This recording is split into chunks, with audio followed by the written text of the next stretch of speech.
Big pass நிகழ்ச்சியின் மூலம் மேற்கொண்டு பிரபலமானவர் ரச்சிதா மகாலட்சுமி. அதிலும் ஃபயர் படத்தில் அவர் காட்டியிருந்த கிளாமர் அந்த சமயத்தில் பெரிய பேசு பொருளானது. பணத்துக்காகத்தான் அவர் அப்படி ஒரு ரோலை செய்தார் என்று பலரும் கூறினார்கள். அது மட்டுமின்றி அவரது போட்டோக்கள் மார்பிங் செய்யப்பட்டும் அதிகம் பகிரப்படுகின்றன. அதேபோல் நிகழ்ச்சி ஒன்றில் கலந்து கொண்டபோது அவர் சேலையை அட்ஜஸ்ட் செய்ததை வைத்தும் பல வீடியோக்கள் சோஷியல் மீடியாவில் பகிரப்பட்டன. தமிழ்நாடு சின்னத்திரை உலகத்தில் சரவணன் மீனாட்சி சீரியல் மூலம் பயங்கரமாக பிரபலமானவர் ரச்சிதா மகாலட்சுமி.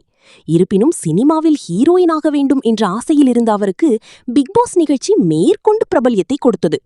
அதிலிருந்து பாதியிலிருந்து வெளியேறினாலும் அவருக்கான ரசிகர்கள் அதிகரித்தார்கள். மேலும் பிக்பாஸ் பாலாஜி ஹீரோவாக நடித்த ஃபயர் திரைப்படத்திலும் அவர் 4 ஹீரோயின்களில் ஒருவராக நடித்திருந்தார். அப்படத்தின் ஒரு பாடலில் உச்சக்கட்ட கவர்ச்சியை காண்பித்திருந்தார்.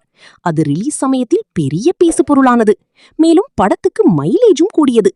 ஆனாலும் படத்தின் கதையிலும் திரைக்கதையிலும் ஒன்றுமே இல்லாததன் காரணமாக படுதோல்வியை சந்தித்தது. இதனால் ரச்சிதா கொஞ்சம் அப்செட் ஆனார். போதா குறைக்கு அவர் காண்பித்த கிளாமரை வைத்து ஆளாளுக்கு இஷ்டத்துக்கு கதை கட்ட தொடங்கினார்கள். அவை அனைத்தையும் எப்படியோ சமாளித்து விட்டார். ஃபயர் படத்துக்கு பிறகு 99/66 என்ற படத்திலும் நடித்தார். அதுவும் தோல்வியையே சந்தித்தது. இது ஒரு பக்கம் இருக்க, அவரது புகைப்படங்கள் அடிக்கடி மார்பிங் செய்யப்பட்டும் அதிகம் சோஷியல் மீடியாவில் லீக் ஆகின. அதற்கு ரச்சிதாவும் காட்டமாகவும் உருக்கமாகவும் விளக்கமளித்தே உய்ந்துவிட்டார். சமீபத்தில் கூட ஒரு பேட்டியின் போது ஒரு சேலை கட்டியிருந்தேன், அப்படியே அந்த சேலையை எடுத்துவிட்டு நிர்வாணமாக ஒரு புகைப்படத்தை பகிர்ந்திருக்கிறார்கள் என கோபமாகியிருந்தார். அதேபோல் ஒரு நிகழ்ச்சியில் பங்கேற்றிருந்தார். அப்போது தனது ஹேர் ஸ்டைலை சரி செய்தார். அந்த சமயத்தில் அவரது சேலையும் கொஞ்சம் விலகியிருந்தது.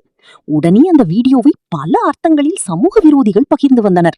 இந்நிலையில் தனியார் யூடியூப் சேனலுக்கு கொடுத்த பேட்டியில்